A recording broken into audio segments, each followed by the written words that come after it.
அருமை நண்பர் கே செல்லபாண்டியன் அவர்கள் அவர் பொறுப்பேற்று கண்ட நாள் முதல் தொடர்ந்து தளபதியினுடைய பிறந்த நாள் விழாவாக இருந்தாலும் சரி, அல்லது உதயநிதி ஸ்டாலின் பிறந்த நாள் நிகழ்ச்சியாக இருந்தாலும், முப்பெரும் விழா நிகழ்ச்சியாக இருந்தாலும், நம்முடைய தலைவர் கலைஞருடைய பிறந்த நாள் விழாவாக இருந்தாலும், இந்த மாவட்டத்திலே மிக சிறப்பாக ஏற்பாடு செய்து 4 மாதத்திற்கு ஒரு முறையாவது இந்த மாவட்டத்திற்கு வருகிற வாய்ப்பினை எங்களுக்கெல்லாம் வழங்கி கொண்டிருக்கிற செல்லபாண்டியனுக்கு நான் நன்றி தெரிவித்துக் கொள்ள கடமைப்பட்டிருக்கிறேன்.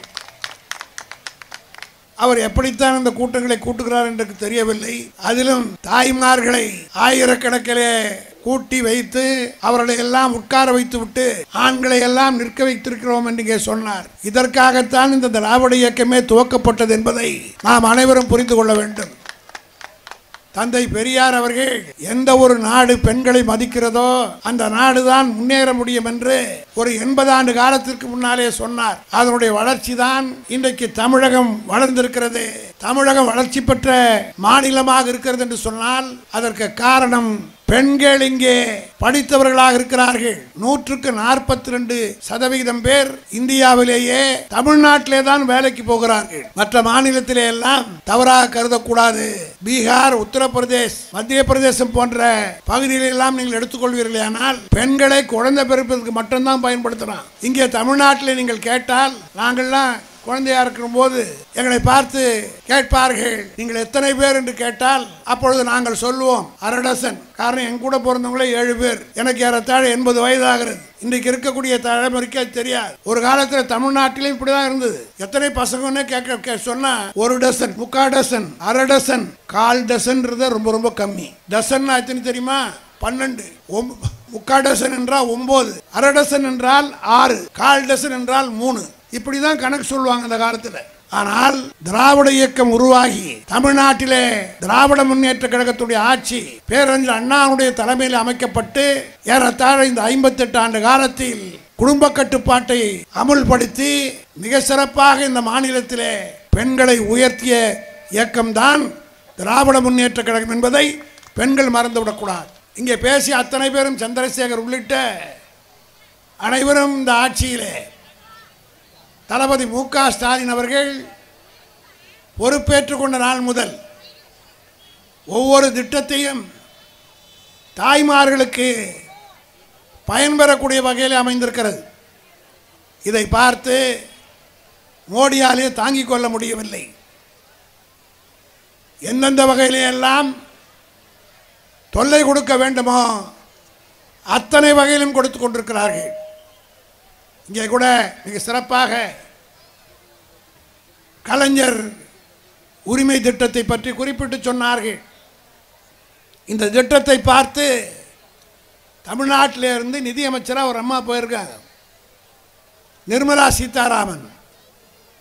அந்த நிர்மலா சீதாராமன் பார்லிமெண்ட்டில் இன்றைக்கு இருக்கிறார் என்று சொன்னால் தமிழ்நாட்டில் இருந்து 2 மொழி படித்து விட்டு ஆங்கிலத்தில் சிறப்பாக பேசுகிற ஆற்றல் படைத்த காரணத்தினால் மோடி அவரை மந்திரி ஆக்கினார். அந்த அம்மா பார்லிமெண்ட்டில் அசிங்கமாக கேவலமாக பேசுகிறார்கள்.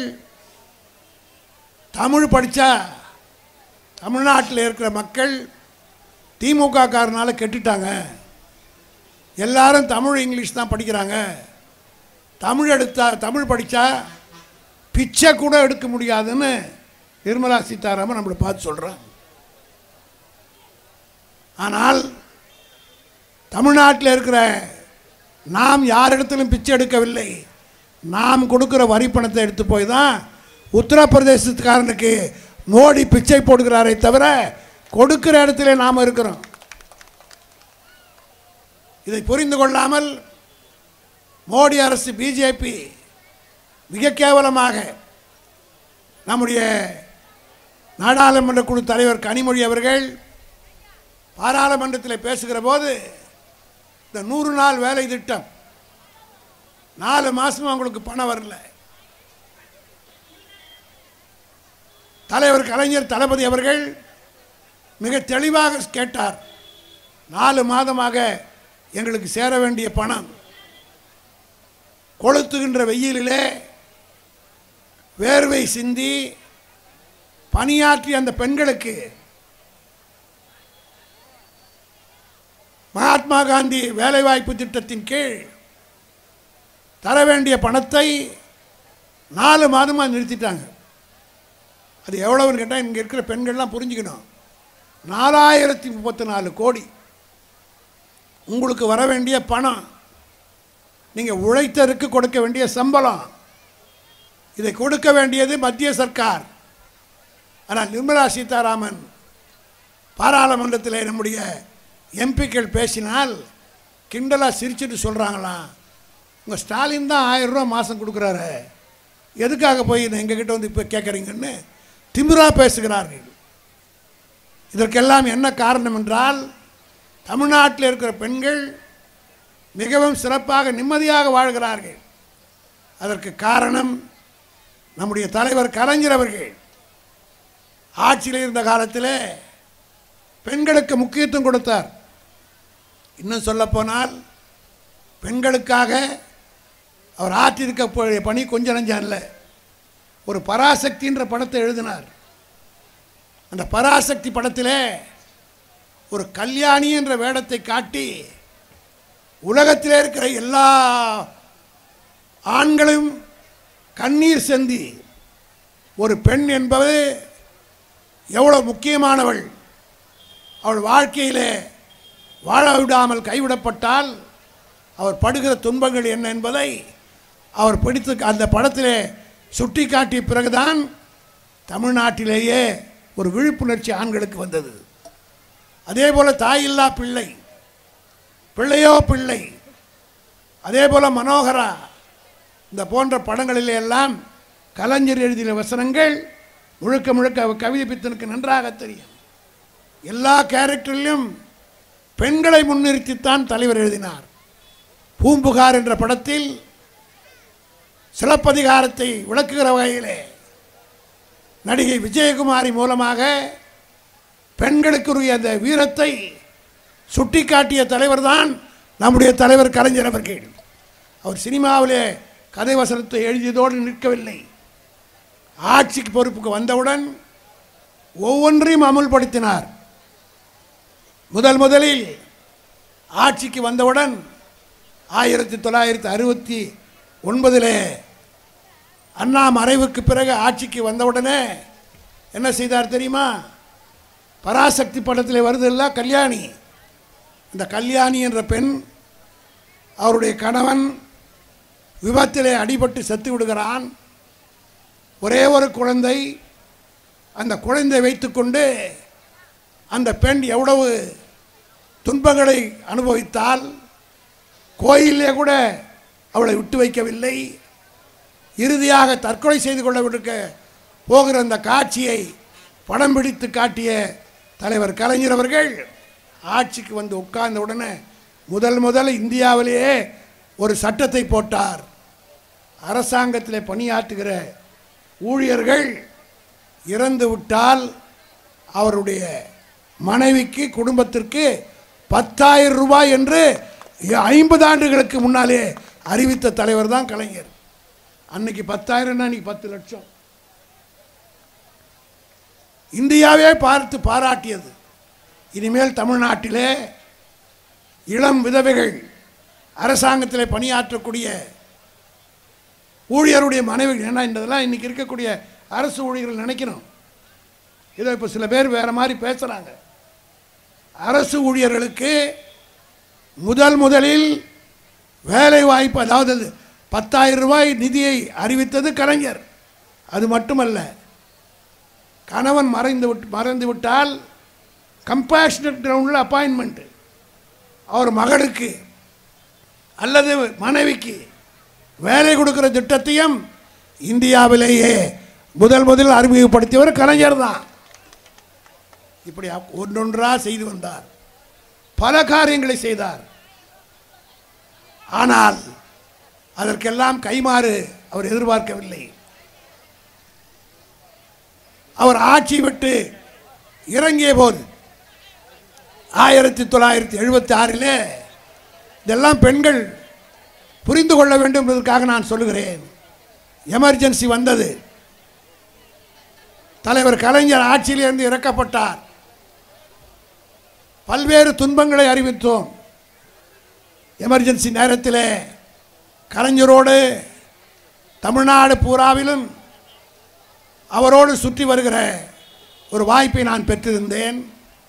அவர் கூட இருந்தவர்களெல்லாம் கைது பண்ணாங்க. இதே புதுக்கோட்டைக்கு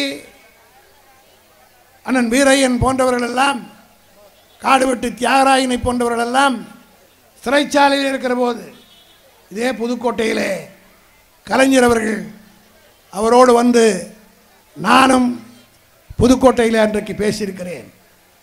அந்த கூட்டங்கள் எல்லாம் அப்படி நடத்துகிற போது கூட வர்ற எல்லோரையும் கைது செய்வார்கள், துன்பப்படுத்தினார்கள்.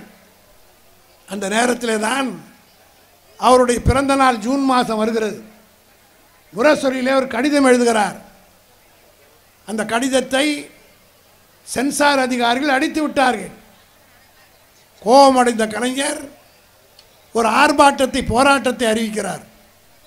அறிவித்து விட்டு, கவிதை பித்தனுக்கு தெரியும், ஒரு 2-3 நாட்களுக்கு முன்னால் கூட முரசொலியிலே அந்த நிகழ்ச்சியெல்லாம் வந்தது. 4வது பக்கத்தில் ஜூன் மாதம் 1ஆம் தேதி தலைவர் கடிதம் எழுதுகிறார். அதை சென்சார் அதிகாரிகள் அடித்து விடுகிறார்கள். 2ஆம் தேதி காலை ஜூன் மாதம் சென்னையிலே ஒரு ஆர்ப்பாட்டம் நடத்துகிறார்.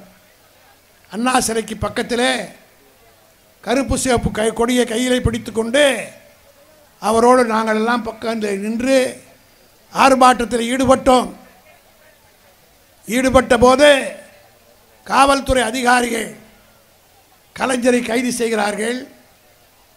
அவரோடு இருந்த எங்களை எல்லாம் கைது செய்து திருவள்ளிக்கேணி காவல் நிலையத்திற்கு கொண்டு போய் உட்கார வைக்கிறார்கள். அந்த நேரத்தில் 7 ஆண்டு கால முதலமைச்சராக இருந்த கலைஞரை ஒரு போலீஸ் ஜீப்பில் ஏற்றிக்கிட்டு போய் போலீஸ் ஸ்டேஷனில் சேரில் கூட உட்கார வைக்கல, ஒரு பெஞ்சில் உட்கார வச்சான். பக்கத்திலே நான் நின்று கொண்டிருக்கிறேன். இவர் கைது செய்யப்பட்டு விட்டார் என்றவுடன் காவல்துறையினுடைய எல்லா உயர் அதிகாரிகளும் வருகிறார்கள். ஐஜி வருகிறார், டிஐஜி வருகிறார், கமிஷனராக இருந்த செந்தாமரை வருகிறார், டிசியாக இருந்த தேவார வருகிறார். 7 ஆண்டு கால முதலமைச்சராக இருந்த கலைஞரை திரும்பி கூட பார்க்கவில்லை. அப்பொழுது கலைஞர் இடத்தில் சொன்னார், இவர்களுக்கெல்லாம் நான் தான் ஏன் போஸ்டிங் போட்டேன், ஏன் பதவி கொடுத்தேன்னா, அதுக்கு முன்னாடி இந்த இடத்துல எல்லாரும் பிராமணர்கள் இருந்தாங்க, எல்லாம் பாப்பா உட்கார்ந்த இடத்துல நம்மால் இருக்கட்டும்ன்றதுக்காக நான் போட்டேன். ஆனால் என்னை பார்த்து விட்டு பார்க்காமல் போகிறார்கள் என்று மனம் நொந்து இந்த இடத்துல சொல்லி கொண்டிருந்தார். அந்த நேரத்திலே தான் அன்புக்குரிய தாய்மார்களே, 25 வயது மதிக்கத்தக்க காக்கி சட்டை அணிந்து கொண்டிருந்த ஒரு பெண் கையிலே கப்பன் சாசரில் காப்பி எடுத்துக்கொண்டு வந்து கலைஞரிடத்திலே கொடுத்தது. தலைவர் அந்த பெண்ணை நிமிர்ந்து பார்த்தார். பார்த்து விட்டு சொன்னார், ஏம்மா உன் வேலைக்கு நாளைக்கு ஏதாவது ஆபத்து வந்துடும் போது பெரிய அதிகாரிகள்லாம் போடுறான், நீ சாதாரண கான்ஸ்டபிள், நீ எனக்கு காப்பி வாங்கி கொடுத்தா நாளைக்கே உன்னை வேலையை விட்டு எடுத்துருவாங்கம்மா அப்படின்னு சொன்னபோது, அருமை தாய்மார்களே, அந்த பெண் என்ன சொல்லிச்சு தெரியுமா, இந்த காக்கி சட்டை, நீங்கள் கொடுத்த காக்கி சட்டை உங்களுக்கு காப்பி வாங்கி கொடுக்கறதுனால அந்த பதவி போதுன்னா அதை பற்றி நான் கவலைப்படவில்லை என்று சொன்னதுதான் அந்த பெண். அப்போ கலைஞர் சொன்னார், நான் எவனுக்கோ எதையோ செய்ய, எவனோ மந்திரி ஆக்கின அவன்லாம் போயிட்டான், எவனோ எம்பி ஆக்கின அவன்லாம் போயிட்டான், எம்எல்ஏ ஆக்கின போயிட்டான், எவ்வளோ அதிக இவங்களுக்கெல்லாம் நான் தான் போஸ்டிங் போட்டேன். இவெல்லாம் பிற்படுத்தப்பட்ட சமுதாயத்தை சார்ந்தவன் என்பதற்காக அவருடைய பேரையெல்லாம் நான் சொல்ல விரும்பவில்லை. காரணம், ஒவ்வொருத்தரும் ஒரு ஜாதியை சார்ந்தவர்கள், பேசினா அது ஒரு சிக்கலாகிடும். இப்போ அதனால் நான் சொல்ல விரும்பவில்லை. மனம் நொந்து சொன்ன நேரத்தில் அந்த பொண்ணு என்ன சொல்லிச்சு தெரியுமா, நீங்கள் தாங்க இந்த வேலையை எனக்கு கொடுத்தீங்க. தமிழ்நாட்டிலேயே முதலில் 1974 22 உமன் கான்ஸ்டபிள், ஒரு ஹெட் கான்ஸ்டபிள், ஒரு சப் இன்ஸ்பெக்டர். கலைஞர் வந்து அந்த போஸ்ட்டை கிரியேட் பண்ணி அதில் வேலை வாய்ப்பில் அந்த பொண்ணுங்க வந்தது. அப்போ தான் சொன்னார், இது யார் பெற்ற பிள்ளையோ எனக்கு தெரியாதுயா, இதை நான் பார்த்தது கூட கிடையாது. ஆனால் நான் போட்ட ஒரு உத்தரவால் பயன்பெற்றது என்பதை நன்றியோடு வந்து சொல்லிச்சு பாரு. இதுதாயா பெண் உள்ளம் என்று கலைஞர் அன்றைக்கு அந்த கஷ்டத்தில் வேதனையில் அப்போ சொன்னார், இதுதாயா எனக்கு மருந்து, உடலுக்கு உள்ளத்துக்கு மருந்தாக இருக்கிறது என்று சொன்னார். ஏன் இதை குறிப்பிட்டு சொல்கிறேன் என்றால், கலைஞர் அன்றைக்கு அந்த பெண்ணுக்கு அந்த பதவி கொடுத்த போது மற்றவெல்லாம் ஓடினா கூட, பதவியே போனால் கூட பரவாயில்ல, உங்களுக்காக நான் காப்பி வாங்கி கொடுக்குறேன் சொன்ன பதிலில் அதோடு மட்டுமல்ல, இன்னொரு நிகழ்ச்சியும் உங்களுக்கெல்லாம் அவசியம் சொல்லணும். ஏன்னா இங்கே கூட செல்லப்பாண்டியன் கூட கொஞ்சம் ஆண்களுக்கே பெண்களுக்கே எல்லாம் செய்கிறார்களே என்று ஆதங்கப்பட்டு கொண்டார். அதற்கு காரணம், பெண்களுக்கு செஞ்சால் அவர்கள் நன்றி உணர்வோடு இருப்பார் என்பதற்கு அந்த பெண் கான்ஸ்டபிள் மட்டுமல்ல, உங்களுக்கெல்லாம் தெரியும், நான் பல கூட்டங்களிலே கூட சொல்லியிருக்கிறேன். கலைஞர் மறைந்தார், உங்களுக்கெல்லாம் தெரியும். அவர் மறைந்த போது உலகமே கண்ணீர் வடித்தது. கவிதை பித்தன் போன்றவர்களெல்லாம் எழுதிய கவிதை படித்தால் இன்றைக்கும் கண்களிலே கண்ணீர் வரக்கூடிய அளவுக்கு கவிதை எழுதினார்கள். அப்படிப்பட்ட தலைவர் மறைந்த போது நம்முடைய ஒப்பற்ற தலைவர், இன்றைக்கு முதலமைச்சராக இருக்கிற தளபதி, உங்களுக்கெல்லாம் தெரியும், கலைஞர் அவர்கள் வாழ்நாளிலே வாழ்ந்து கொண்டிருக்கிற போது, நான் மறைந்து விட்டால் அண்ணாவனுடைய காலடியில் தான் நான் புதைக்கப்பட வேண்டும் என்று வாழ்நாள் பூராவும் விரும்பினார். அண்ணா மறைந்தவுடன் ஒரு கவிதை எழுதினார். அந்த கவிதையிலே கலைஞர் சொல்வார், அண்ணா உன் இதயத்தை இறைவராக கொடு, நான் வருகிற போது அதை பத்திரமாக கொண்டு வந்து உன் காலடியில் சேர்க்கிறேன் என்று உருக்கமாக அண்ணா மறைந்த போது அன்றைக்கு கவிதை பாடினார் கலைஞர். வெறும் கவிதை பாடியது மட்டுமல்ல, அவர் வாழ்நாளிலே அதை குறிக்கோளாக வைத்திருந்தார். அப்படி அவர் மறைகிற போது அண்ணாவுக்கு பக்கத்தில் அடக்கம் செய்யப்பட வேண்டும் என்று முதலில் என்னிடத்தில் தான் சொன்னார். 1976 எமர்ஜென்சி நேரத்தில் எல்லோரும் சிறையில் இருந்த நேரத்தில் நான் மட்டும்தான் அவரோடு காரிலே பயணம் செய்து கொண்டிருந்தேன். ஒவ்வொரு நாளும் அண்ணா சதுக்கும் பக்கம் போகிற போது கையெடுத்து அந்த சதுக்கத்தை கும்பிட்டு விட்டு போவார். திடீரென்று ஒரு நாள் வியாழக்கிழமை, சனிக்கிழமை, செவ்வாய்க்கிழமை, வியாழக்கிழமை 2 நாள் ஜெயிலுக்கு போவோம். தளபதி மு.க. ஸ்டாலினை பார்ப்பதற்கும் முரசொலி மாறனை பார்ப்பதற்கும். திடீர்னு ஒரு நாள் திரும்பி பார்த்து என்னிடத்தில் கேட்டார், ஏன் தெரியுமா அண்ணாவை இங்கே அடக்கம் பண்ண உனக்கு தெரியுமான்னு. தெரியாதுன்னு. என் பக்கத்தில் உட்கார்ந்து நம்முடைய ஒருத்தநாடு எல் கணேசன் இன்றைக்கு இருக்கிறார், அவரை கேட்டார், அவருக்கும் தெரியாது என்றார். அப்பொழுதுதான் வரலாறை சொன்னார். சென்னையிலே அண்ணா உள்ளிட்ட யாருக்கும் சொந்த வீடு கிடையாது. திமுகவுக்கு பெரிய கட்டடம், இன்னைக்கு இருக்கிற அறிவாலயம் போய் கட்டடம்லாம் கிடையாது. ஆகவே அண்ணா என்ன பண்ணுவாராம், இரவு நேரத்தில் முக்கியமான முடிவுகள் எடுப்பதுன்னா கடற்கரைக்கு எல்லா தலைவரையும் வர சொல்வாராம். அண்ணாவை, நாவலரை, மதியழகனை, என்.வி. நடராஜன், ஏவிபி ஆசித்தம்பி, சிபி சிற்றரசு, அன்றைக்கு இருந்த மூத்த தலைவர்கள், சத்தியவாணி மூத்த தவிர. காரணம் 10 மணிக்கு மேல் ஒரு பெண்ணாக வெளியிலே வர முடியாது என்பதால் ஆண்களை பூரா வந்து கடற்கரைக்கு வர சொல்லி அந்த இடத்துல அண்ணா பேசுவாராம். அப்படி பல முடிவுகளை சென்னை கடற்கரையில் உட்கார்ந்து அண்ணா எடுத்திருக்கிறார். அப்போ சொல்லிவிட்டு சொன்னார், அண்ணா மறைந்தவுடன் எந்த இடத்திலே அண்ணா பெரிய முடிவுகளை எல்லாம் எடுத்தாரோ அதே இடத்துல அவரை அடக்கம் செய்ய வேண்டும் என்று நான் தாயா முடிவெடுத்து இந்த இடத்திலே அண்ணாவுக்கு கடற்கரையிலே அடக்கம் செய்ய வேண்டும் என்று முடிவெடுத்து செஞ்சோம் என்று சொன்னார். சொல்லிவிட்டு அதோடு நிறுத்தலை. அடுத்து என்னை பார்த்து சொன்னார், நான் செத்தாலும் என்னை இங்கே தான் எனக்கு அடக்கம் பண்ணோன்னார். அப்போ தான் நான் கலைஞரை பார்த்து கேட்டேன். அப்போ அவர் சொல்லுகிற போது அவர் வயசு 52. ஏன்னா இப்படிலாம் பேசுகிறீங்க, உங்களுக்கு என்ன வயதாகி விட்டதா என்று சொன்னபோது சிரிச்சுக்கிட்டே கலைஞர் சொன்னார், நெருப்புனா நாக்கு சுற்றுமாயா, சொல்லி வைக்கிறேன், நாளைக்கு யார் செத்தால் நீங்கள் யாராவது மாதிரி செய்ய மாட்டீங்களா என்று கேட்டார். எந்த வேகத்தில் அவர் சொன்னாரோ, அவர் மறைந்தவுடன் அவருக்காக இடம் கேட்பதற்காக இன்றைக்கு இருக்கிறார் எடப்பாடி, இவன் வீட்டை தேடி நம்முடைய தளபதி கலைஞர் மறைந்தவுடன் குடும்பத்தோடு சென்று காவேரி மருத்துவமனையில் நாங்கள்லாம் நின்றுக்கிட்டு இருக்கிறோம். கலைஞர் மறைந்து விட்டார். எடப்பாடி வீட்டுக்கு தளபதி மு.க. ஸ்டாலினும் குடும்பத்தாரும் போகிறார்கள்.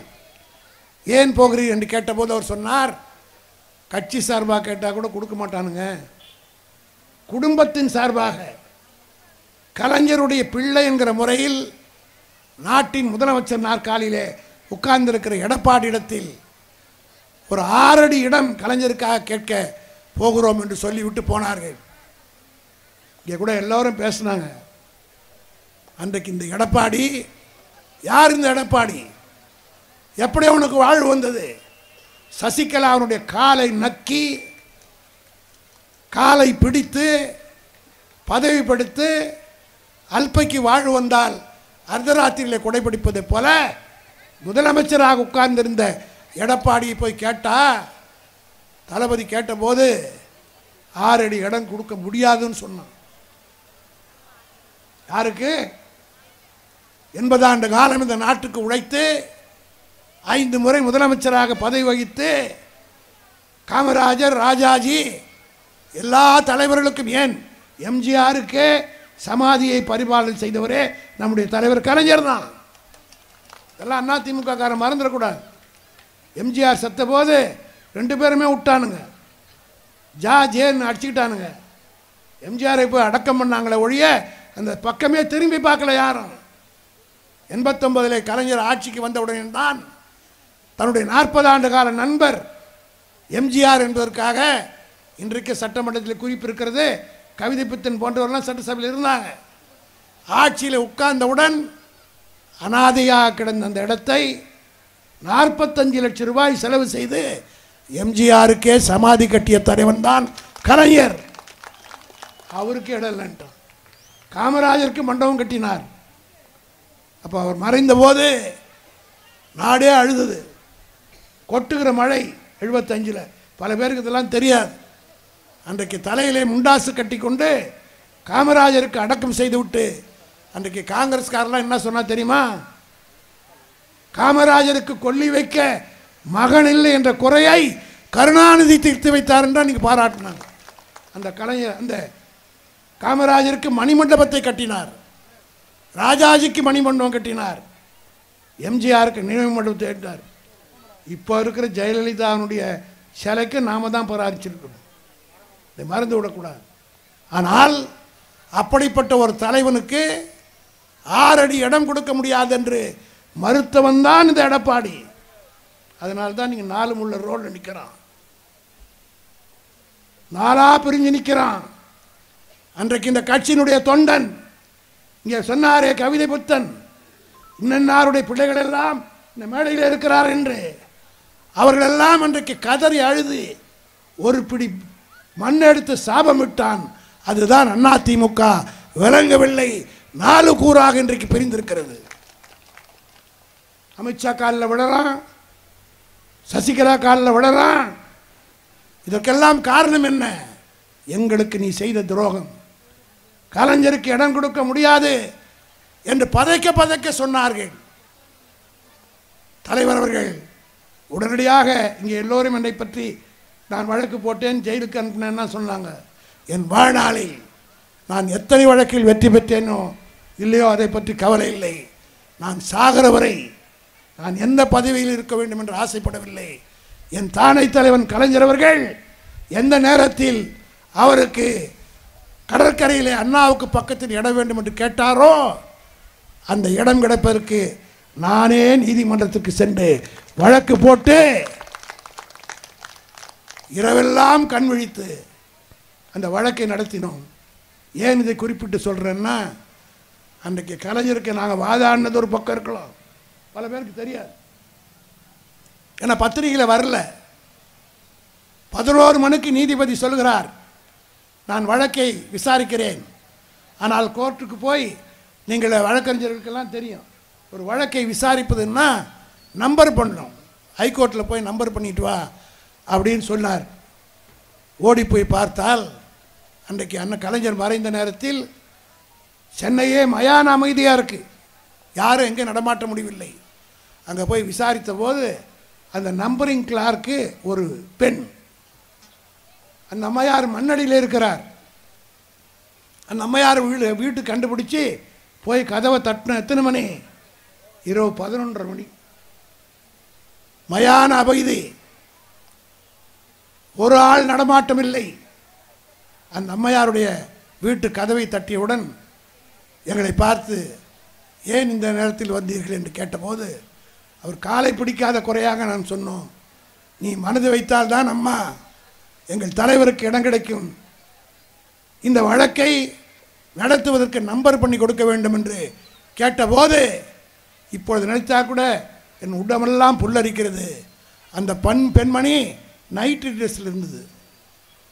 உடனே ஸ்கூட்டரை எடுத்துக்கிட்டு புருஷங்கிட்ட கூட சொல்லலை, வீட்டில் இருக்கிற குழந்தை குட்டிகளோட சொல்ல, நேரடியாக நீதிமன்றத்திற்கு வந்து இரவு 12 மணிக்கு தன் கையிலே இருந்த ஸ்டாம்ப், நாங்கள் காசு கூட கொடுக்கல, காசு கூட வாங்கவில்லை, ஏறத்தாழ 500 ரூபா ஸ்டாம்ப் போட்டணும், அது கூட அதுவே அந்த அம்மா ஒட்டி கொடுத்து விட்டு நம்பர் பண்ணி கொடுத்தார்கள். நாங்கள் எல்லாமா அம்மா உங்களுக்கு கோடோனா கோடி நன்றி என்று சொன்னபோது அந்த பெண் என்ன சொல்லிச்சு தெரியுமா, தயவு செய்து என்னை நன்றி சொல்லி என்னை இழிவுபடுத்தி விடாதீர்கள், இந்த இடத்திலே நான் உட்கார்ந்திருக்கிறேன் என்றால் கலைஞரால் அவர் போட்ட அந்த உத்தரவால் உட்கார்ந்திருக்கிறேன் என்று சொல்லி அன்றைக்கி நம்பர் பண்ணி கொடுத்தது. இரவெல்லாம் வழக்கு நடத்தினோம். எந்த இடத்துல எடப்பாடி முடியாது என்று சொன்னானோ அதே இடத்துல கலைஞரை அடக்கம் செய்து இன்றைக்கு மிகப்பெரிய மண்டபத்தை கட்டிருக்கிறோம். இதற்கும் காரணம் ஒரு பெண்ணு தான். இப்போ புரிகிறதா ஏன் தளபதி மு.க. ஸ்டாலின் பெண்களுக்கே செய்கிறார்னு? அன்னைக்கு எப்போ கலைஞர் செஞ்சார், அப்போ அந்த மாதிரி சாதாரண கிளார்க்காக இருந்ததோ வேலைக்கு வச்சாராம். அது ப்ரமோஷன் ஆகி டெப்டி ரிஜிஸ்ட்ராராக வந்து நம்பர் போடுற அளவுக்கு உயர்ந்து விட்டது. எப்போ செய்த உதவி மற்றவனா தான் நம்மால் மறந்துடுவான். 6 மணிக்கு மேலே எழுப்புனா கூட வரமாட்டான். அதுக்கு மேலே நான் சொல்ல விரும்பவில்லை, அது எல்லோருக்கும் உண்டு, அது ஒன்றும் கிடையாது, அவங்க தான். ஆனால் அந்த பெண்கள் எந்த அளவுக்கு தலைவர் மீது பாசம் வைத்திருந்தால் அதை செஞ்சுட்டு நான் இதை சொன்னபோது எல்லோரும் குடும்பத்தில் இருக்கிற அத்தனை பேர் கதறி அழுது விட்டார். அப்போ தான் தளபதி உட்கார்ந்து கொண்டிருக்கிறார். தளபதி இடத்தில் இதெல்லாம் சொன்னபோது அதை மனதிலே உள்வாங்கி கொண்டு தான் முதலமைச்சர் பதவியில் உட்கார்ந்தவுடன் முதல் கையெழுத்து போட்டதே எந்த பெண் தன்னுடைய தந்தைக்கு இடத்தை வாங்கி கொடுத்ததோ அந்த பெண் சமுதாயத்துக்கே செய்ய என்பதற்காக அனைவரும் பஸ்ஸில் இலவசமாக செல்லுங்கள், மாதந்தோறும் 1000 ரூபாய் புதுவை பெண் திட்டம், பல்லாயிரக்கணக்கான கோடி ரூபாய் உங்களுக்கு செலவு செய்து வழங்குகிறார் என்று சொன்னால் இன்னும் நான் பெருமையாக சொல்கிறேன். இந்த நாடாளுமன்ற தேர்தலில் 40க்கு 40 நாம் வெற்றி பெற்றோம் என்று சொன்னால் கழகத் தோழர்களே, நம்முடைய உழைப்பு மட்டுமல்ல, நீங்கள் கொடுத்த அந்த 1000 ரூபாய் பெற்ற ஒவ்வொரு பெண்ணையும் தவறாமல் உதயசூனுக்கு வாக்கு போட்டார்கள். இதை கண்ணால் நான் பார்த்தேன். எங்கள் ஊர்லெல்லாம் நான் எம்ஜிஆர் காலத்திலிருந்து எம்ஜிஆருக்கே ஏஜெண்ட்டாக இருந்தவன். எம்ஜிஆர் இருக்கிற வரலாம் ஓட்டு எண்ண போனால் சந்தோஷமாக போவோம். பெண்கள் பூத்தை உடைச்சா அப்படியே உதயசூனுக்கு இருக்கும். எப்போ போனாரோ அதோட ஓட்டம் பிடிச்சி ஆண்கள் பூத்தில் லீடிங் நிறைய வரும். நானே 4-5 தேர்தல் 8 தேர்தல் இருக்கேன். நான் 25,000 ஓட்டில் ஜெயிப்பேன். ஆனால் பெண்கள் பூத்து வரும்போது 10 ஓட்டு 20 ஓட்டு கம்மியாக தான் இருக்கும். இப்படி ஒரு நிலை 1977 2019 வரையில் இருந்தது. 2024 தேர்தலில் டிஆர் பாலுவுக்கு நான் ஏஜெண்ட்டாக போனேன். நீண்ட இடைவெளிக்கு பின்னா கவுண்டிங் ஏஜெண்ட்டாக டிஆர் பாலுக்கு போனேன். பெண்கள் பூத்தை உடைச்சா 185லிருந்து 90% ஓட்டு உதயசூரனுக்கு விடுவதை பார்த்தேன். இதிலிருந்து என்ன தெரிகிறது சொன்னால் தமிழ்நாட்டு பெண்கள் இன்றைக்கு வளர்ச்சி அடைவதற்கும் வாழ்வதற்கும் நமக்கு ஒரு தலைவன் கிடைத்து விட்டான், அதுதான் மு.க. ஸ்டாலின் என்று பெண்கள் முடிவெடுத்து விட்டார்கள். பெண் பிள்ளைங்கள்லாம் நீங்கள் பார்த்தீங்கன்னா தளபதி டூருக்கு வராரு, அப்பா அப்பான்னு கூப்பிடுது. இதை ஒரு ஏடிஎம்கேக்காரன் பார்த்து சொல்கிறான், ஒரு குறுகியாரன் மந்திரியாக இருந்தவன், அப்பா அப்பா என்றால் அர்த்தம் தெரியுமா? நீங்கள் உங்கள் அம்மாவில் அம்மா அம்மான்னீங்களே, அதுக்கு என்னடா அர்த்தம்? அவ்வளோ பேர் அந்த அம்மாவை பெற்று போட்டுச்சு, திருப்பி கேட்க மாட்டோமா? இப்போ கூட இங்கே இருக்கிற பாதி பேர் என் அப்பான்னு தான் கூடுவாங்க, மதியர்கள்லேருந்து மொத்த பேரும். காரணம் என்னென்னா அவங்க அப்பாங்களோடலாம் நான் கட்சியில் இருந்தவன். இப்போ சூர்யா வெற்றி கொண்டான என் அப்பான்னு கூப்பிட்றான்னா அவங்க அப்பாவும் நானும் ஒன்றா இருந்தவங்க. இங்கே கவிதை புத்தன் சுட்டி காட்டினாரு, இங்கே ராமகிருஷ்ணன் யார்? அவருடைய அப்பா கொடுத்த காலத்திலேருந்து நாங்கள்லாம் கட்சியில் இருக்கிறோம். எங்கள் பிள்ளைங்களெல்லாம் இப்போ பொதுவுக்கு வந்தவன பிறகு தன்னுடைய தந்தைகள் பாதி பேர் இப்போ இல்லை. இல்லாதவங்கெல்லாம் அந்த பாசத்தோடு எங்களை எல்லாம் அப்பான்னு கூப்பிட்றாங்கன்னா அதுக்கு உள்நோக்கம் கற்பிக்கலாமா? அதுபோல தான் இன்றைக்கு. அதோடு மட்டுமல்ல, இந்த பட்ஜெட்டில் ஒரு திட்டத்தை அறிவித்தார் பாருங்க. உள்ளபடியே உலகத்திலேயே யாருக்கும் தோன்றாத ஒரு எண்ணம் நம்முடைய தளபதிக்கு ஏற்பட்டது. இந்த பட்ஜெட்டில் தாய் தந்தை 2 பேரும் இல்லாத குழந்தைக்கு 2000 ரூபாய்னு அறிவிச்சிருக்கார். இங்கே உட்கார்ந்துருக்கிற தாய்மார்களுக்கெல்லாம் தெரியும், அப்பா இல்லைன்னா கூட அம்மா இருந்ததுன்னா பிச்சை எடுத்தாவது அந்த குழந்தைய படிக்க வச்சிடும், வளர்த்துடும். தனக்கு சோறு இல்லைன்னா கூட தான் பெற்ற குழந்தைக்கு சோறு போட வேண்டும் என்று ஒரு தாய் இருந்தால் வீட்டிலே 10 பாத்திரம் தேய்த்தாவது அந்த குழந்தைகளுக்கெல்லாம் சாப்பாட்டு போட்டு படிக்க வைக்கும். ஆனால் தாயும் இல்லாமல் தந்தையும் இல்லாமல் தமிழ்நாட்டிலே பல குழந்தைகள் அநாத விடுதியிலே படித்து கொண்டிருக்கிறது. எத்தனை வயசு? 5 வயசு, 6 வயசு, 7 வயசு, 8 வயசு குழந்தைகளெல்லாம் படித்து கொண்டிருக்கிற அந்த செய்தியை கேள்விப்பட்டு முதலமைச்சர் தளபதி மு.க. ஸ்டாலின் தமிழ்நாடு பூரா அப்படி எத்தனை குழந்தை இருக்குன்னு கணக்கெடுக்க சொன்னார். எனக்கு கூட ஆச்சரியமாக இருந்தது. 50,000 குழந்தைகள் தாய் தகப்பன் இல்லாமல் இருக்குது. அதில் கொரோனா நேரத்தில் அப்பா அம்மா 2 பேரும் செத்து போய் எந்த உறவினரும் இல்லாமல் அவர்களுக்கு வாழ்வே இல்லாமல் அநாத விடுதியில் இருக்குது. அதையெல்லாம் கணக்கெடுத்து இந்த பட்ஜெட்டில் தளபதி அறிவித்திருக்கிறார். இனி எந்த குழந்தையும் அநாத அல்ல. மாதந்தோறும் 2000 ரூபாய் 18 வயது வரை அந்த குழந்தைகளுக்கு வழங்கப்படும் சொன்னார்.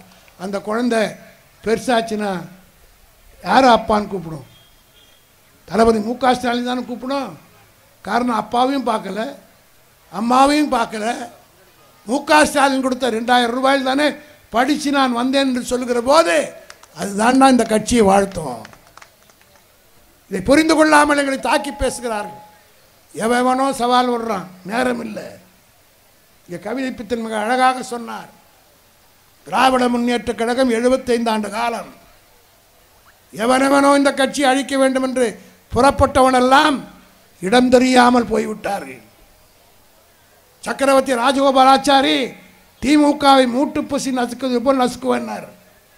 கடைசியில் ராஜாஜி நம்ம மேடைக்கு தான் வந்து உதயசூரனுக்கு ஓட்டு கேட்டார். ஆனால் காமராஜர் மறைவதற்கு முன்பாக கலைஞருடைய கையை பிடித்து கொண்டு, நீ ஆட்சியில் இருக்கிற காரணத்தினால்தான் நான் வெளியில் இருக்கிறேன், தலைவர் போய் காமராஜை சந்தித்து நான் ராஜினாமா செய்கிறேன், உங்களை கைது செய்யும்படி கேட்கிறார்கள் என்று சொன்னபோது காமராஜர் கலைஞரை கட்டி பிடித்து கொண்டு நாங்கள்லாம் பக்கத்தில் இருந்து பார்த்துறது. அப்போ காமராஜ் சொன்னார், கருணாநிதி நீ இருக்கிறதுனால தான் நான் வெளியில் இருக்கேன், நீ ராஜினாமா பண்ணால் நான் அப்போ உள்ளே போயிடுவேன்னு சொன்னவுடன் அதே ஏக்கத்தில் தான் அக்டோபர் 2ஆம் தேதி மறைந்தார். அந்த காமராஜரும் உயிரோடு இருந்தால் திமுகவில் ஒன்றி உறுப்பினரே ஆகியிருப்பார். ஏன் வெளிப்படையாக சொல்கிறேன், எம்ஜிஆரை அவர் மரணப்படுக்கையில் இருந்தபோது கலைஞரை சந்திக்க அனுமதித்திருந்தால் அதிமுகவை கலைஞர் எம்ஜிஆர் கலைஞரிடத்திலே தான் ஒப்படைத்திருப்பார். கடைசியிலே ஒரு போன ஆண்டுக்கு முன்னாலே மறைந்த ஆர்.எம். வீரப்பன் அதிமுகவை துவக்கியவர் இந்த மாவட்டத்தை சார்ந்தவர். எம்ஜிஆருக்கு மூளையாக இருந்தவர். பிரெயின் ஆஃப் ஏடிஎம்கே என்று சொன்னால் ஆரம் வீரப்பன் தான். அந்த ஆரம் வீரப்பனே கடைசி காலத்தில் திமுகவில் வந்து நம்ம மேடையில் ஏறிட்டார். எல்லோரும் மற்றவங்களாம் சொல்ல விரும்பலை. அறிவாலயத்துக்கு வருவேன், அதை பண்ணுவேன், இதை பண்ணுவேன்லாம் சவால் விட்டவங்க பூரா அங்கே வந்துட்டாங்க. ஆக திமுக என்பது ஒரு மாதிரியான கட்சி. இதுக்கு துரோகம் செஞ்சால் விளைவுகள் மோசமாக இருக்கும். இந்த கட்சியை எவனாவது எதிர்த்து பேசினா அவன் இடம் பிடிச்சிட்டான் கல்லறையில்னு அர்த்தம். அவ்வளோதான். இதற்கு மேல் நான் சொல்ல வேண்டிய அவசியம் இல்லை. 75 வருடமாக எவனவனோ இந்த கட்சியை மோதி சின்னாபின்னமாகி கட்சியை கலைத்து விட்டு ஓடிவிட்டான்.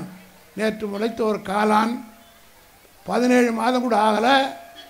திமுகவை கிண்டி பார்க்க என்று சொன்னால் நான் இந்த கூட்டத்திலே சொல்கிறேன், திமுக காரன் தூங்கினால் கும்பகர்ணன், எந்திரித்து நின்றால் இந்திரஜித் என்பதை மறந்துவிடக்கூடாது. நாங்கள் ரூலிங் பார்ட்டியாக இருக்கிறோம், கொஞ்சம் அமைக்கி வாசிக்கிறோம். யார் யாரையோ பார்த்து சந்தித்து வளர்ந்த கட்சி எங்களுக்கு சவால் விடுகிற யோகியதை இல்லாதவர்கள் எல்லாம் பேசுகிறான். நான் கழகத்தோடு எல்லாம் கேட்டுக்கொள்ள விரும்புகிறேன். இன்னும் இருப்பது 12 மாதம்தான். மக்கள் நன்றாக இருக்கிறார்கள், கூட்டணி நன்றாக இருக்கிறது. எவன் எதை செய்தாலும் அதை பற்றி கவலை இல்லை. நாம் ஒற்றுமையாக இருந்து பொதுமக்களை சந்தித்து இந்த ஒரு வருட காலம் நாம் ஆற்றுகிற பணிதான் ஒரு தலைமுறையை காப்பாற்றப் போகிறோம் என்ற உணர்வோடு அனைவரும் பணியாற்றுவோம் என்ற உறுதிமொழியை தளபதி பிறந்தநாளை ஏற்க வேண்டும் என்று சொல்லி விடைபெறுகிறேன். நன்றி, வணக்கம். முதல்வர், தன்னிகரில்லாத தலைவர், 72வது பிறந்தநாள் விழா பாராட்டு விழா பொதுக்கூட்டத்திற்கு தலைமை பொறுப்பை ஏற்று நடத்தி கொண்டிருக்கக்கூடிய ஆற்றல் மிகுந்த மாவட்ட கழகத்தின் செயலாளர், பாசத்திற்கு மரியாதைக்கும் உரிய அருமை பங்காளி கே செல்லப்பாண்டியன் அவர்களே, இங்கே பெருந்திரளாக கூடிய இந்த மகளிர் மாநாடு போல் நிகழ்க்கக்கூடிய இந்த நிகழ்ச்சியில் ஒன்றிய கழக செயலாளர் அண்ணன் ராமகிருஷ்ணன் அவர்கள் மாவட்ட கழக செயலாளர் சொன்னது போல் மகளிருக்கு மட்டும் நாற்காலி போட்டு இருக்கிறார், இங்கே ஆண்களுக்கெல்லாம் நாற்காலி அணிவிக்கவில்லை என்று அழகாக பாராட்டினார். அது உண்மைதான்.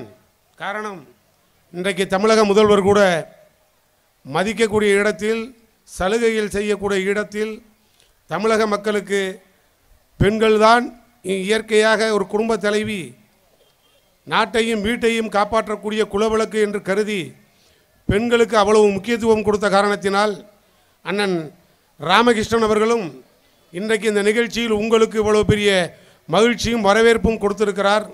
நான் அவரை மனமாற பாராட்டுகிறேன். ஆனால் தயவு செய்து இங்கே இருக்கக்கூடிய மகளிர் எல்லாம் நீங்கள் ஒரு 10-15 நிமிடம் அல்ல, இன்று ஒரு 1 மணி நேரம் இந்த கூட்டத்தின் உண்டான நோக்கத்தை புரிந்து கொள்ள வகையில் கூடியில் நீங்கள் எல்லாம் அமைதியாக இருக்க வேண்டும். அமைதியாக இங்கே பேசக்கூடிய தலைவர்களுடைய நோக்கங்களை எல்லாம் நீங்கள் 2 கருத்துக்களை மனதிலே பதிய வைக்க வேண்டும். அதற்காகத்தான் இந்த சீரியலில் பார்க்குற மாதிரி நீங்கள் அமைதியாக இல்லாமல் நீங்களே பேசிக்கிட்டு இருந்தீங்கன்னா நான் யார்கிட்டமா பேசுகிறேன், உங்கள்கிட்ட தான் பேசணும். அதனால் இங்கே வந்திருக்கக்கூடியவர்கள் என்ன பேசுகிறோங்கிறத கொஞ்சம் கவனிங்க. எனக்கு முன்னால் பேசியவர்கள்லாம் அழகாக இங்கே உங்களை பற்றி தான் எடுத்து சொன்னார். சட்டமன்ற உறுப்பினர், மாவட்ட செயலாளர்லாம் வரிசையாக முதல்வர் கொடுத்த அத்தனையும் உங்களுக்காக அப்படியே ஒப்பித்தார்கள். எல்லா முதலமைச்சர் உங்களுக்கு தான் கொடுத்தார். வந்ததெல்லாம் பெற்றுவிட்டீர்களா, கை தூக்குங்கன்னு வேற சொன்னோம். இதெல்லாம் ஏன் சொன்னோன்னா, ஏதாவது விடுபட்டிருந்தா அதை பார்த்துட்டு திரும்பியும் உங்களுக்கு கொடுக்கறதுக்காக தான் கை தூக்க சொன்னோம். அதனால் எல்லாம் கொடுத்ததை சொல்லி காட்டுற ஈன புத்தி திமுக காரனுக்கு என்றைக்கும் வந்ததில்லை. அதனால் நீங்கள் எல்லாம் எதை பற்றியும் கவலை இல்லை. ஆனால் இங்கே பேசுகின்ற போது அண்ணன் கவிதை பித்தன் அவர்கள் அழகாக பேசினார். நாங்கள் எப்போதும் அவருடைய பேச்சை ரசிக்கக்கூடிய வாய்ப்பை பெற்றவன். இங்கே பேசுகின்ற போது மேடையில் இருக்கக்கூடிய இயக்க தோழர்களை, தொண்டர்களை, இங்கே இருக்கக்கூடிய நிர்வாகிகளை எல்லாம் மனதார பாராட்டினார். ஏறக்குறைய அவர் பாராட்டியதை பார்க்கின்ற போது அவருக்கே பதில் சொல்ல எனக்கு 10 நிமிடம் ஆகிவிடும். ஏனென்றால் அவர் இங்கே பேசும்போது சொன்னார், மேடையில் வரிசையாக சண்முகத்தில் ஆரம்பித்து கடைசியாக உட்கார்ந்துருக்க அண்ணன் ராமகிருஷ்ணன் வரைக்கும் இது எல்லாம் அவங்க தாத்தா காலத்திலேருந்து, அவங்க அப்பன் காலத்திலேருந்து கடைசியாக இப்போ இவங்க காலம் வரைக்கும் இந்த மேடையிலேயே எல்லாம் திமுக காரன் தான், இது எல்லாம் ஒரிஜினல் திமுகடா அப்படின்னு அழகாக வரிசையாக பட்டியல் போட்டு இங்கே படம் பிடித்து காட்டினார். இது எனக்கு என்னவோ அண்ணனுக்கு நான் ஒரு சுருக்கமாக இதை வைத்து பேச வேண்டும். காரணம் இதை தான் தமிழ்நாட்டில் எல்லாரும் வாரிசு அரசியலுங்கிறான். இதை இன்றைக்கி எங்கள் அண்ணன் கவிதை பித்தன் படம் போட்டு காட்டினார். காரணம் வேறு ஒன்றும் இல்லைங்க, இது எல்லாம் வாரிசு தான், நாங்கள் அத்தனை பேரும் வாரிசு தான் செல்லப்பாண்டி வரைக்கும், இதில் மாற்றுக்கிறதுக்கே வேலை இல்லை. ஆனால் தமிழக முதல்வரும் வாரிசு தான், அவர் பெற்ற பிடித்த பிள்ளை உதயநிதி ஸ்டாலினும் வாரிசு தான், சூர்யா வெற்றி கொண்டானும் வாரிசு தான், இங்கே இருக்கக்கூடிய அத்தனை பேரும் வாரிசு தான். என்ன இதே தான் அதிமுக காரன்னு சொல்கிறான். அவன் என்ன சொல்கிறான்னா, எம்ஜிஆரோட வாரிசு ஜெயலலிதா, ஜெயலலிதாவோட வாரிசு தான் சசிகலா, சசிகலா வாரிசு தான் எடப்பாடி, எடப்பாடி வாரிசு தான் ஓ பன்னீர்செல்வம், இல்லை ஓ பன்னீர்செல்வத்தோட வாரிசு தான் டிடிவி தினகரன். இப்படி வரிசையாக அவங்க வாரிசுங்கிறான், நாங்களும் வாரிசுங்கிறோம். ரெண்டில் ஒரே ஒரு குழப்பம் வேண்டாங்க, ஒன்றும் இல்லை, ஒரே ஒரு உண்மை தான். நாங்களெல்லாம் ஒரிஜினலாக அப்பன் இனிஷியலை போட்ட ஒரிஜினல் வாரிசு நாங்கள். அவங்க இனிஷியல் இல்லாத வாரிசு. நான் அதுக்கு மேலே போனேன்னா ஏதாவது பிரச்சனையை சந்திக்கிற மாதிரி நேரிடும். அதனால் நான் அதுக்குள்ள போல. எங்களுக்கெல்லாம் ஒரே பெருமை என்னவென்று சொன்னால், எங்கள் அண்ணன் கவிதை பித்தன் விட்டு சென்ற அந்த கருப்பு சிவப்பு கொடி, எங்கள் மாமா ஆர்எஸ் இன்றைய வரை பிடித்து கொண்டிருக்க அந்த கருப்பு சிவப்பு கொடி, இதையெல்லாம் கட்டி காப்பாற்ற இன்னும் 50 ஆண்டு காலம் அடுத்த தலைமுறை தளபதி உதயநிதி ஸ்டாலின் என்கின்ற அந்த மனிதன் தலைமையில் தயாராக இருக்கிறது. அதனால் தலைவனுக்கு பஞ்சம் இல்லை. அதனால் நாங்கள் எல்லாத்துக்கும் தயாராக இருக்கோம். எங்கள் எம்எல்ஏ பேசுனது மாதிரி ரொம்ப அழகாக சொன்னார், கவலையே படலை. வரிசையாக 1000 ரூபா கொடுத்தோம், போக்குவரத்துக்கு 1000 ரூபா கொடுத்தோம், எல்லாம் இலவசம், இப்படி கொடுத்ததை பற்றியே பேசிட்டு வந்தார். நான் இப்போ அதை பற்றியெல்லாம் பேசவே மாட்டேங்க. கொடுத்ததெல்லாம் யார்? தமிழக முதல்வர் உங்கள் சகோதரன்.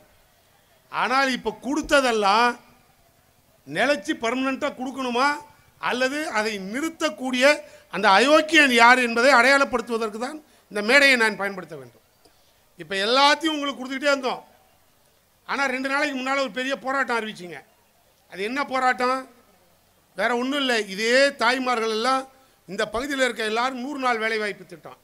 இந்த 100 நாள் வேலைவாய்ப்பில் காலையிலேருந்து ராத்திரி வரைக்கும் சாயங்காலம் வரைக்கும் நீங்கள் 12 மணி நேரம் வேலை செஞ்சுட்டு உங்களுக்கு கிடைக்கிறது 100 ரூபா காசு. அந்த 100 ரூபாயை தமிழக முதல்வருக்கு அந்த பெருமை வந்துவிடக்கூடாது என்பதற்காக அந்த 100 ரூபாயை நிறுத்த சொல்லி தமிழ்நாடு முழுக்க ஒன்றிய அரசிலிருந்து பெறக்கூடிய அந்த நிதி, அந்த நிதியும் உங்கள் வரி பணத்திலிருந்து தான் அங்கே போகுது. அதுவும் அவன் அப்பா விட்டு காசு இல்லை, உங்கள் பணம் நம்ம பணம், நம்ம பணத்திலேருந்து வாங்குறவன். நீ உழைக்கிற அந்த உழைக்கிற மகளிருக்கு வர வேண்டிய அந்த 100 ரூபா அப்படியே கணக்கு போட்டால் 4000 கோடியை நிப்பாட்டி விட்டான் அந்த ஒன்றிய அரசு, பிரதமர் மோடி. அதை எதிர்த்து இன்னைக்கு போராடுறதுக்கு ஆள் இல்லை. எதிர்கட்சியாக இருக்கிற எடப்பாடி பழனிசாமியோ அண்ணாமலையோ இல்லை எந்த மனிதனும் தமிழ்நாட்டில் அரசியல் பண்ணுற ஒருத்தனும் அதை பற்றி யோசிக்கலைங்க. அதை பற்றி சிந்திச்சு உங்கள் முன்னால் உங்களையே கூப்பிட்டு இந்த கிராமத்தில் தமிழ்நாடு முழுக்க ஒவ்வொரு ஒன்றியத்திலையும் அந்த பணிபுரியக்கூடிய அந்த பெண்களை அழைத்து அந்த ஆர்ப்பாட்டம் நடத்துங்கன்னு சொல்லி அந்த உரிமை தொகையை நீ கொடுக்கவில்லை என்று சொன்னால் நான் கொடுக்கிறேன் என்று சொன்ன கலைஞர் பெத்த பிள்ளை மு.க. ஸ்டாலின் தான் அந்த போராட்டத்தின் தலைவர். நாங்கள்லாம் 2 நாளைக்கு முன்னால் ராம்நாட்டில் நானும் அமைப்பு செயலாளரும் போய் பேசணும். அப்போ பேசும்போது கூட நாங்களே சொன்னோம், எல்லா பெண்களும் நீங்களும் இதே மாதிரி தான் வந்து உட்கார்ந்தீங்க, இதே மாதிரி தான் அந்த ஆர்ப்பாட்டத்தில் கலந்துக்கிட்டீங்க. 2 வரியில் முடிச்சுடுவோம். முதல் முறையாக தமிழ்நாட்டு பெண்கள் எச்சரிக்கிறோம், எங்களுக்கு வர வேண்டிய பணத்தை, உழைத்த பணத்தை மரியாதையாக குர்றான்னு உங்கள் மூலியமாக எச்சரிக்கிறோம். இந்த தாட்டி வெறுங்கையோடு நீங்கள்லாம் போராடினீங்க, நிறைவேறலன்னு வச்சுக்க, அடுத்த தாட்டி வெறுங்கையோடு வராத, ஒவ்வொரு ஆளும் விளக்கமாத்தோடு வா, அப்போ தான் பிஜேபிக்காரனுக்கு புத்தி வரும். அதில் எந்த மாற்று கருத்தும் இல்லைம்மா. இது நியாயமா இல்லையான்னு நீயே முடிவு பண்ணு. என்ன காரணம்? உனக்கு கொடுக்குற பணம் அதை இப்போ நிறுத்துகிற ஒரு ஆள், அதை எதிர்த்து போராடுறதான் இன்றைக்கி தமிழக அரசு. இன்றைக்கி முதலமைச்சர் பிறந்தநாளை நாங்கள் ஊர் முழுக்க கொண்டாடுறோம். எனக்கு பிறந்தநாளெலாம் கொண்டாட வேணாம் ஐயா, அதெல்லாம் நிறுத்து. நீ போய் தமிழ்நாடு போராடும், தமிழ்நாடு வெல்லும், இந்த ரெண்டுக்கும் அர்த்தத்தை சொல்லிட்டு வான்னு சொன்ன தலைவர் இன்னைக்கு முதல்வர். வேற ஒன்றும் இல்லை. எனக்கு முன்னால் முத்துராஜா பேசினார், எம்எல்ஏ. இந்த நியூ எஜுகேஷன் பாலிசி, மும்மொழி கொள்கை, இந்தி திணிப்புன்னாரு. வேற ஒன்றும் பாலிசி இல்லைங்க. நேரமே இல்லை, சுருக்கமாக சொல்லிடுறேன், உங்களுக்கு புரிகிற மாதிரி அவரே சொன்னார். ஆனால் அதை தாண்டி 2 கருத்து. இப்போ அந்த பிஎம்சியில் இந்தியை திணிக்கலைங்கிறான், நாங்கள் திணிக்கிறோங்கிறோம். நீங்கள் எங்களை பற்றி என்ன நினைப்பீங்க? திணிக்காத உன்னை இவனு வேண்டாம் திணிக்க சொல்கிறான்னு நினைப்பீங்க. எங்களுக்கு வேலையே இந்தியை திணிக்கும் போதெல்லாம் தடுக்கிறது தாம்பிங்க. அது முக்கியம் இல்லைம்மா, புரிஞ்சுக்கணும். இங்கே பள்ளிக்கூடத்தை அலோவ் பண்ணிட்டீங்கன்னா நீங்கள் உங்கள் பிள்ளைய கூட்டு போய் சேர்க்க போனால் இந்த 3 மொழியில் ஸ்கீமில் இருக்குது, தமிழும் ஆங்கிலமும் இருக்குது. 3வது ஒன்றே ஒன்று, ஒரு டிக்கெடிமா ஹெட் மாஸ்டர். அப்போ நீ என்ன பண்ணுவ? எந்த மொழியில் படிக்கணும்? நான் கன்னட செட்டியார், உதாரணத்துக்கு சொல்கிறேன். நான் கன்னட செட்டியார், என் பிள்ளை கன்னடம் படிக்கட்டும், கன்னட வாத்தியாரில் போடுங்க. அந்த ஆள் கன்னடத்துக்கு வாத்தி இல்லைன்றுவான். சரி, நான் மலையாளிங்க, மலையாள மொழி படிக்கிறேன், வாத்தி இருக்கான்னு கேட்போம், வாத்தி இல்லைன்றுவான். தெலுங்கு வாத்தி இல்லை, பஞ்சாபி வாத்தி இல்லை. எதுக்கு தாண்டா வாத்தி இருக்குன்னு கேளு. 75 வருஷமாக இன்னைக்கு இந்தி பிரச்சார சபாவை தமிழ்நாட்டில் வச்சு நடத்திக்கிட்டு இருக்கான் பார். அந்த இந்திக்கு மட்டும்தான் தமிழ்நாட்டில் வாத்தி இருக்கான். அந்த ஒன்று அவன் புரிஞ்சு ரொம்ப டெக்னிக்கலாக நம்மளை ஏமாத்துற மாதிரி இந்தி மட்டும்தான் இங்கே வாத்தி இருப்பான்னு தெரிஞ்சுதான் 3வது ஒரு மொழியை படின்றான். இப்போ உங்களுக்கு புரியுதா? நீ பள்ளிக்கூடத்தில் கொண்டாந்து பிள்ளைய நிப்பாட்டி இந்த 3வது மொழியில் கையெழுத்து போடலன்னா சேர்க்க முடியாது, வெளியில் போனால் நீ என்ன பண்ணுவ? புள்ள படிப்பை பார்ப்பியா இல்லை படிக்கிறேன்னு சொல்லுவியா? இயற்கையாக ப்ராக்டிக்கலாக படிக்கிறேன்னு சொல்லி கையெழுத்து போட்டுருவேன். இதுக்கு பேர் தான் இந்தியை திணிக்கிறான்னு அர்த்தம். இதை முடியாது தடுக்கிறோன்னு சொல்லிட்டதுனால 2000 கோடி வாத்தியார்களுக்கு சம்பளம் கொடுக்க வேண்டிய அந்த பணத்தை ஒன்றிய அரசு நிர்மலா சீதாராமன் கொடுக்கவில்லை. கொடுக்கவில்லைன்னா நீ இந்தி படி 2000 கோடி தரங்கிறான். நம்ம முதல்வர் என்ன தெரியுமா சொல்றார்? 100 பேரை மொழிக்காக இழந்த நாடா தமிழ்நாடு. நீ 2 லட்சம் கோடி கொடுத்தாலும் இந்தியை நான் படிக்க மாட்டேன்னு சொல்ற ஒரே முதல்வர் கலைஞர் பெற்ற பிள்ளை மு.க. ஸ்டாலின். இப்போ உங்களுக்கு புரியுதா எதுக்காக இங்கே போராடுறோன்னு? இந்த கிழிஞ்சு போன டவுசரை போட்டுக்கிட்டு அதை தைக்க வச்சு அதுக்கப்புறம் பள்ளிக்கூடத்தில் கொண்டாந்து பிள்ளைய விட்டு அதுக்கு பின்னால் அதுக்கு காலையில் சாப்பாடு போட்டு அது 12வது படித்ததுக்கப்புறம் 1000 ரூபா கொடுத்து இந்த பெண் பிள்ளைகளை உச்சத்துக்கு கொண்டு வர்றதுக்காக தமிழக முதல்வர் போராடுறார். ஆனால் அந்த நிதியை கொடுக்க மறுக்கிற அந்த ஒன்றிய அரசை எதிர்த்து போராடுறதுக்கு ஒரு பயம் வரல. கேட்டால் அந்த முதலமைச்சரை பார்த்து சொல்கிறான் குடும்ப அரசியலுங்கிறான், 2வது மன்னர் ஆட்சிங்கிறான். நேற்று வந்தவன்லாம் மன்னர் ஆட்சினா ஒரே ஒரு பதில் இங்கே இருக்க அத்தனை பேருக்கும் தெரியும், இது மன்னர் வாண்ட பூமி. மன்னர் ஆட்சினா எங்கடா கோர்ட் இருக்கும்? மன்னர் ஆட்சினா எங்கடா எதிர்கட்சி இருக்கும்? மன்னர் ஆட்சினா பேச்சுகிற எரும மாட்டு பயில்விழா எடப்பாடியிலேருந்து அண்ணாமலை வரைக்கும் ஒரு பையன் ரோட்டில் நின்று மைக்கை பிடிச்சி பேசுவீங்களா? இது மக்களாட்சி, மக்களால் தேர்ந்தெடுக்கப்பட்ட முதல்வன். அதனால் அது அப்படியே குழப்புற மாதிரி மன்னர் ஆட்சிங்கிறான், குடும்ப ஆட்சிங்கிறான். சந்தேகமே இல்லை. எடப்பாடி முதலமைச்சராக இருக்கும்போது பொண்டாட்டி பிள்ளையெல்லாம் ரோட்டில் விட்டா வந்தான் இல்லை, யாராவது முதல்வராக வரும்போதெல்லாம் பொண்டாட்டி பிள்ளைய விட்டுட்டு வந்துட்டானா? இல்லை, நான் திரும்பியும் சொல்கிறேன், குடும்ப ஆட்சின்னா குடும்ப தலைவன் தான். அந்த குடும்பத்தை காப்பாற்றக்கூடிய வல்லமை பெற்ற ஒரு தலைவன், அந்த தலைவன் தான் தமிழக முதல்வர். அப்படி உள்ள காரணத்தினால தான் ஒரு குடும்பத்தை எப்படி நடத்தலாம், அந்த குடும்பத்துக்கு தேவையான அத்தனை பணிச்சுமையும் என்னன்னு தெரிஞ்சு குடும்பத்தை காப்பாற்றிய பிறகுதான் நாட்டை காப்பாற்ற வந்த தலைவர் மு.க. ஸ்டாலின் என்கின்ற அந்த முதலமைச்சர் என்பதை புரிந்து கொள்ள வேண்டும். ஏண்டா குடும்பத்தையே காப்பாற்ற முடியாத நாடோடிகளா உங்கள்கிட்ட எப்படா நாட்டை ஒப்படைப்பான் என்பதை நீங்கள் முடிவெடுங்கள்.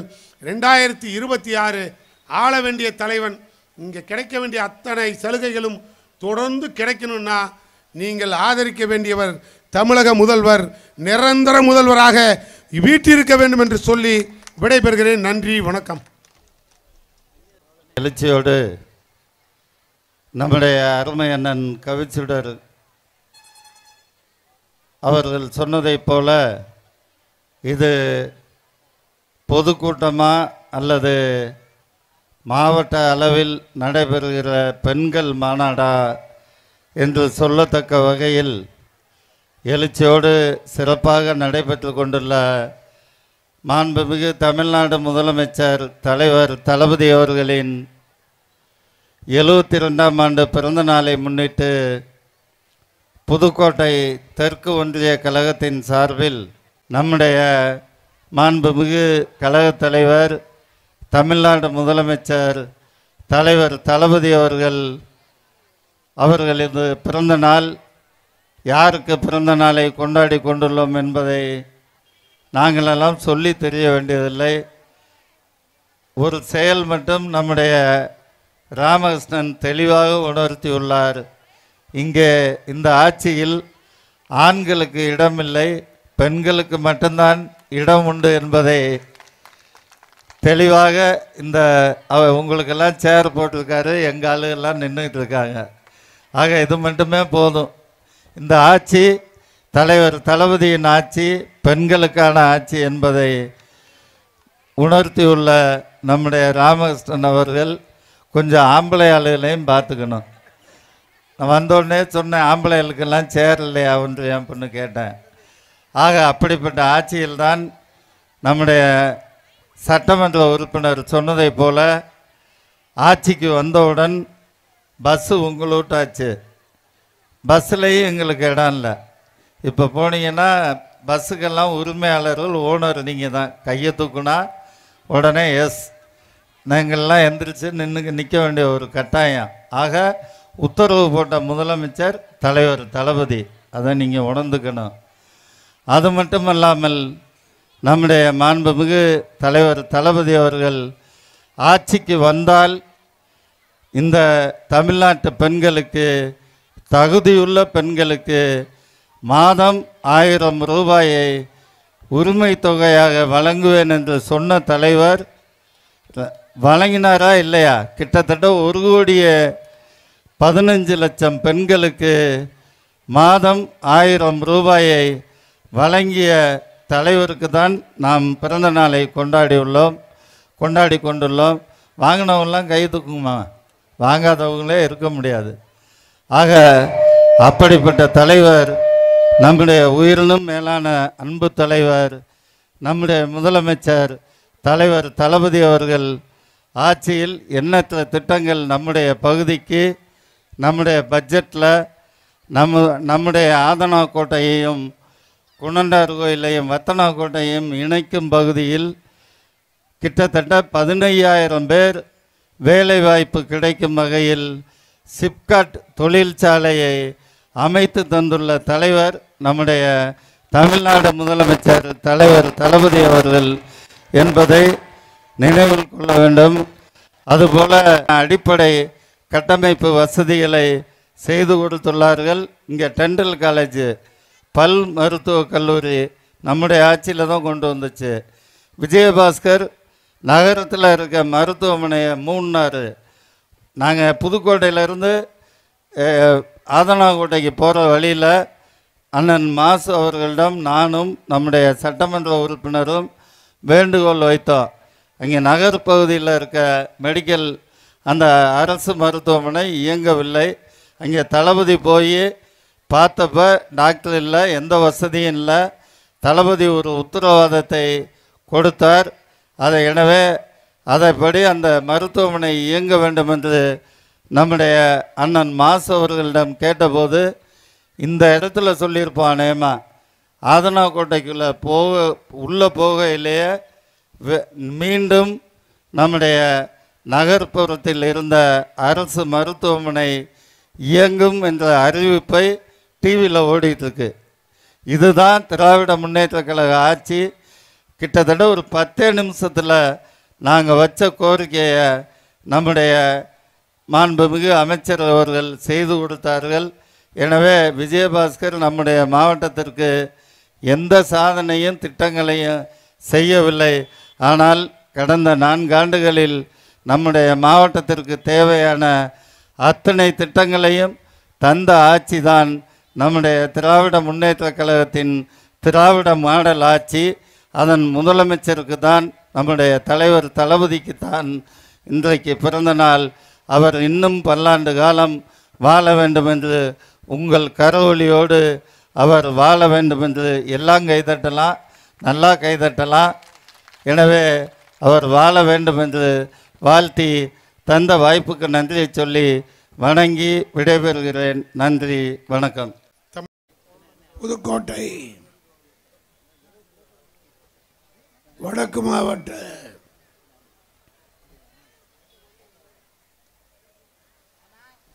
திராவிட முன்னேற்ற கழகத்தின் சார்பில் தொடர்ந்து மார்ச் 1ஆம் தேதியிலிருந்து இந்த மாவட்டத்தில் சீரோடும் சிறப்போடும் தளபதி மு.க. ஸ்டாலின் அவர்களுடைய பிறந்தநாள் விழாக்களை ஏற்பாடு செய்து மிக சிறப்பாக நடைபெற்று கொண்டிருக்கிற தளபதி மு.க. ஸ்டாலினுடைய பிறந்தநாள் விழா இன்றைக்கு இந்த ஒன்றியத்திலும் மிக சிறப்பாக ஏற்பாடு செய்து நிகழ்ச்சிக்கு தலைமையேற்று நடத்தி கொண்டிருக்கிற மாவட்ட கழகத்துடைய செயலாளர், ஆற்றல் மிக்க செயல் வீரர் வழக்கறிஞர் கே செல்லப்பாண்டியன் அவர்களே, ஏனைய கழகத்தினுடைய முன்னோடிகளே, பெரியோர்களே, தாய்மார்களே, உங்கள் அத்தனை பேருக்கும் என்னுடைய பணிவான வணக்கத்தை தெரிவித்துக் கொள்கிறேன்.